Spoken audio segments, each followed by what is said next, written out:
ang composite functions. So, composite functions is a type of function kung saan nagiging input natin ang isang function sa isa pang function. Okay, so paano yun? Let's say we have here f circle g of x. So, ang ibig sabihin daw nito, kung ano yung magkadikit dito sa loob, ay magiging input na nasa labas, which is si function f. Okay? Ganun siya.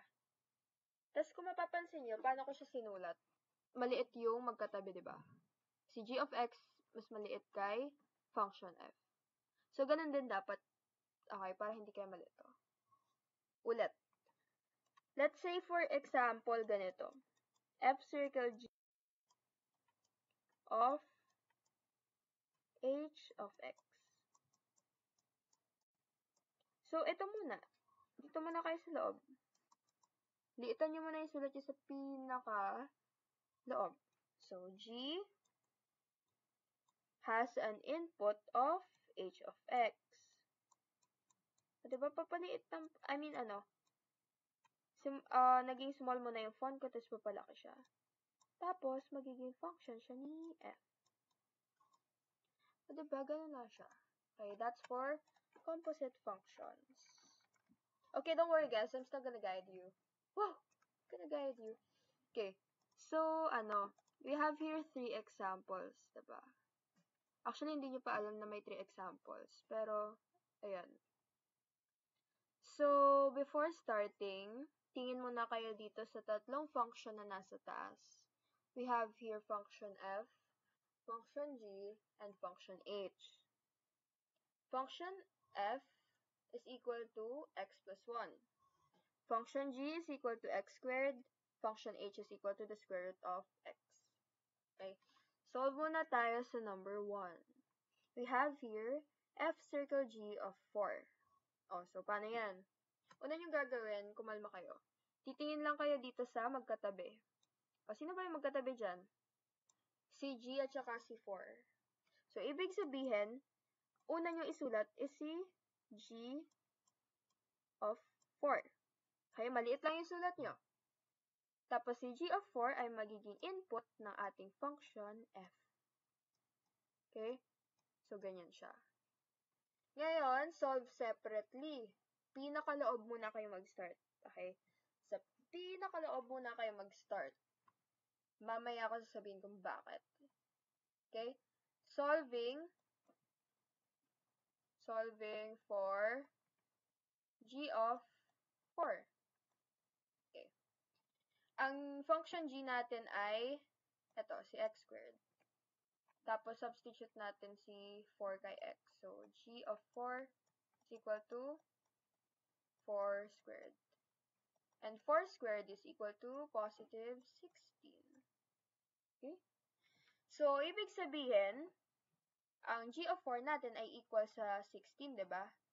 So, dito na tayo sa kabila. Solving for f of 16.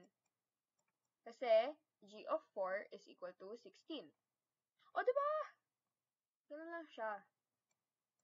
So, f of 16 is equal to, ayan siya. Kunin natin dyan. 16 plus 1. 16 plus 1 is equal to 17. Therefore, our final answer for number 1 is positive 17. O, diba walang kahirap-hirap? Kahit nakapikit kayo, kaya niyo yung gawin eh. Ah, talaga.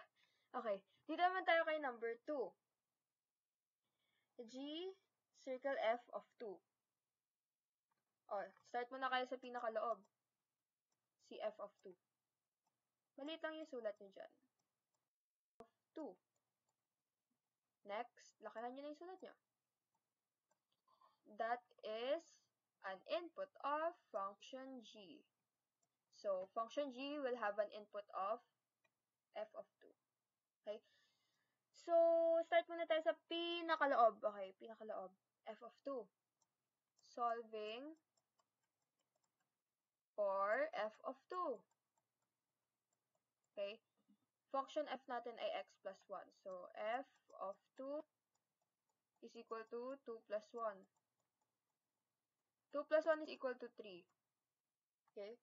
Next, meron na tayong value ni f of 2. So, next na natin is solving for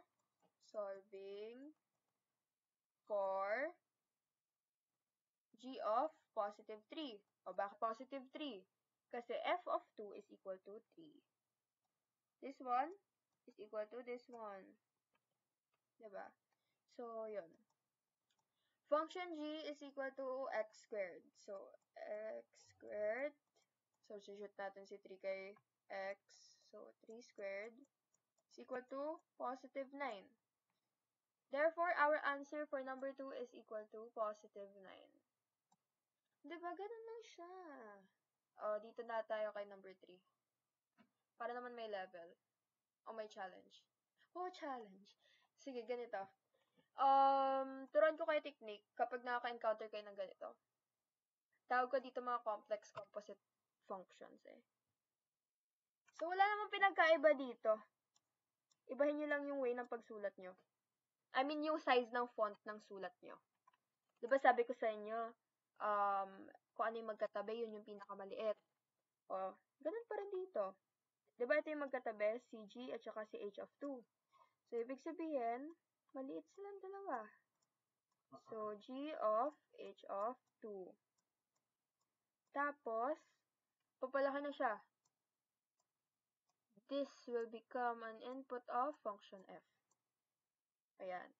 Ito, magigets nyo na yung sinasabi ko kung bakit mag-start kayo sa pinakaloob. H of 2 will have an output. At yung output na makukuha nyo ay magiging input ni G. Okay? Tapos yung sagot, magiging input ni F. I-explain ko kung paano yun. Ganito. Start kayo sa pinakaloob, H of 2. Solving for H of 2. Ayos naman ang sulat natin. O basta H, ayan, H yan, H of 2. Ang function H natin ay square root of 2 pala. Okay, so H of 2 is equal to the square root of 2. Okay? So, meron ka ng value ng H of 2 mo. Ngayon, solving for ano ka na? Solving for G of square root of 2. O bakit napunta dyan si square root of 2? Kasi diba, this is equal to the square root of 2. Ayun, nakakasolve lang natin. Okay? So, ganun siya. Okay. So, check ko kung ano yung, Ayan. G of x is equal to x squared. Okay? So, G of square root of 2 is equal to x squared. X squared. Tapos, this one, square root of 2, square daw natin siya. So, this will become the square root of 4. At ano, square root ng 4, edi positive 2. So, therefore, G of square root of 2 is equal to positive 2. Okay? And G of square root of 2. So, ibig sabihin, that will become an input of your function f. So, solving for ano na tayo? Solving for f of 2. Okay? Bakit 2? Kasi 2 is an output of function g. Okay? So, yun lang yun. F of 2, ito siya. F of x is equal to x plus 1. 2 plus 1 is equal to positive 3. O, diba? Sa dami na pinagdaanan natin, positive 3 lang pala yung sagot. Okay? So, ayan. Ganyan lang siya. That's composite functions. Start kayo sa pinakaloob, papalabas. Okay? lang siya. Tapos papaliit yung font nyo dapat. So, start kayo sa pinakamaliit. Tapos, papalaki na siya. Para hindi siya nakakaduling. Kasi pag prepara sila ng font dyan, baka sabihin nyo, hala, anong gagawin ko? Okay? That's it.